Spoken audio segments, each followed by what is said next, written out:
జై జై శంకర హరహర శంకర. అద్వైతం కంచి పరమాచార్య అమృతవాణి. ఈశ్వర కృత్యానికి శాస్త్రమేలా?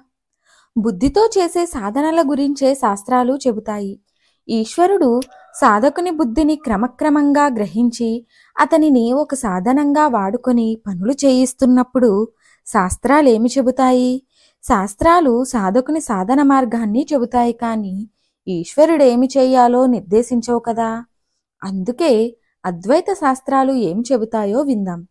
ఎంతవరకు నిధిధ్యాసనం చెయ్యాలో అంతవరకు సాధకుణ్ణి చెయ్యనివ్వండి. అతని చేత ఈశ్వరుడేమి చేయిస్తాడో చేయించనీయండి. సాక్షాత్కారం తనంతట తానే వస్తుందని చెబుతాయి.